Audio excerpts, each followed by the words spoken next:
News weather forecasts remain conducive for next tropical depression in Atlantic as peak hurricane season approaches. The National Hurricane Center is now giving the system a medium chance of development over the next 2 days and a high chance of developing over the next week. Good evening, ladies and gentlemen, and thank you for joining us for today's weather news forecast. In the coming days, the United States will face one of the harshest and most complex weather periods since the beginning of the year. A powerful low-pressure system from Canada is plunging southward, driving an unusually deep cold air mass into the country for early September. This will cause temperatures in many regions to drop by 20 to 30 degrees within just 24 hours. At the same time, the violent clash between this cold air and the hot, moist air from the south is creating ideal conditions for severe thunderstorms, with the potential for isolated tornadoes across the Midwest and the Great Lakes region. Meanwhile, in the eastern Pacific, Hurricane Kiko has reached Category 4 strength and is on a direct path toward Hawaii, threatening possible direct impacts on the islands within the next few days. And in the Atlantic, a new tropical wave off the coast of West Africa may soon develop into Hurricane Gabrielle, raising concerns for the Caribbean and the U.S. East Coast. Clearly, America is stepping into a week of extraordinary natural challenges. And right now, we will bring you the most detailed overview, monitoring the Atlantic for tropical development as peak of hurricane season approaches. The National Hurricane Center, NHC, is continuing to monitor a tropical disturbance that emerged off the coast of Africa last weekend, and forecasters are saying it will likely become Tropical Depression 7 later this week or over the weekend. Right now, the NHC is giving the system a medium chance of development over the next 2 days and a high chance of developing over the next week. Exactly where this system will track remains very much an open question since it has not yet fully formed. Miami. The National Hurricane Center, NHC, is continuing to monitor a tropical disturbance that emerged off the coast of Africa last weekend, and forecasters are saying it will likely become Tropical Depression 7 later this week or over the weekend. The disturbance is currently located in the eastern tropical Atlantic several hundred miles west-southwest of the Cabo Verde Islands and is producing showers and thunderstorms that became somewhat better organized Thursday morning. According to the NHC, the disturbance is moving into an area where environmental conditions remain conducive for gradual development right now. The NHC is giving the system a medium chance of development over the next 2 days and a high chance of developing over the next week. If it does continue to become better organized, it will be known as Tropical Depression 7. The Fox Forecast Center said that the steering currents are weak across the tropical belt, so it may take about a week until the system is in the vicinity of the Caribbean islands. Even though the atmospheric conditions are only moderately conducive for development between Africa and the Caribbean, it won't take much for the system to spin up into at least a tropical depression. In the long range, the Fox Forecast Center said that computer forecast models are split.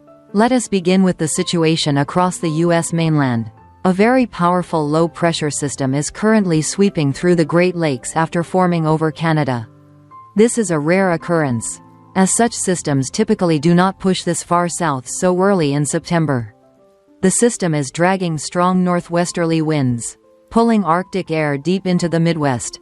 This means that over the next 48 hours, residents in Minnesota, North Dakota, South Dakota, Iowa, and Wisconsin will experience a dramatic shift in weather.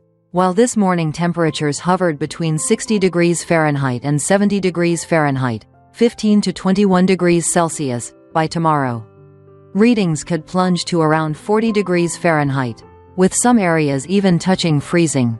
Such a rapid drop is not only a shock to residents but also a potential threat to agriculture, particularly corn and soybean fields nearing the end of harvest.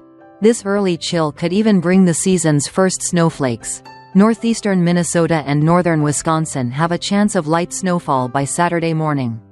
Such an event would be exceptionally rare, as the first snows in this region usually don't arrive until late September or early October.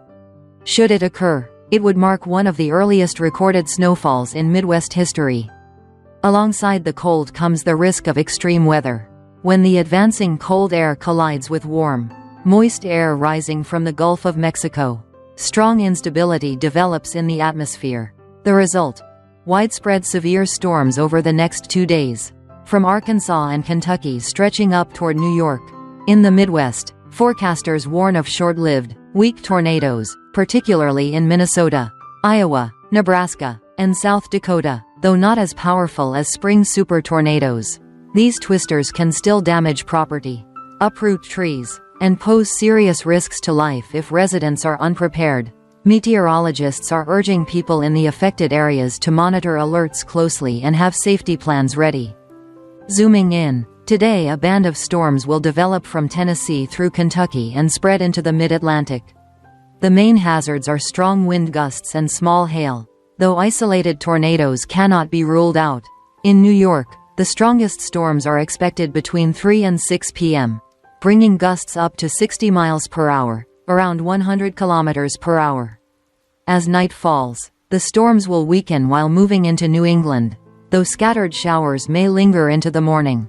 Meanwhile, in the Midwest, storms will fire later in the day, mainly between 5 and 8 p.m. across Minnesota and South Dakota.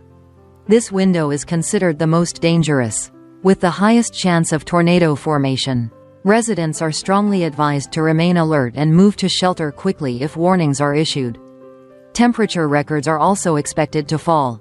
In Kansas City, tomorrow's high is forecast at just 66 degrees Fahrenheit, 18 degrees Celsius. The lowest ever recorded for this date.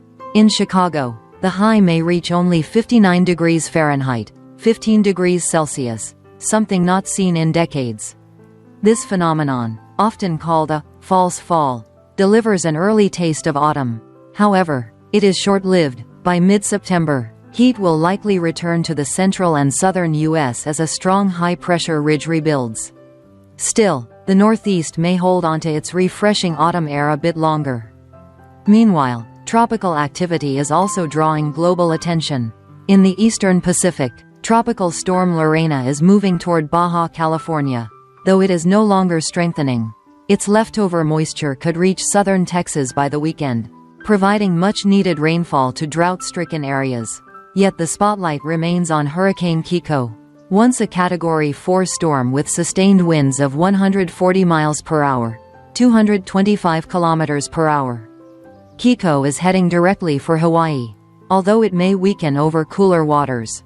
Forecasts suggest it could still retain hurricane-force winds as it nears the islands early next week.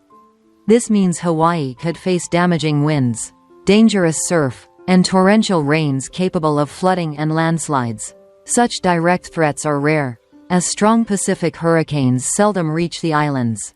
Authorities are urging residents to stock supplies, secure property, and prepare for possible disruptions.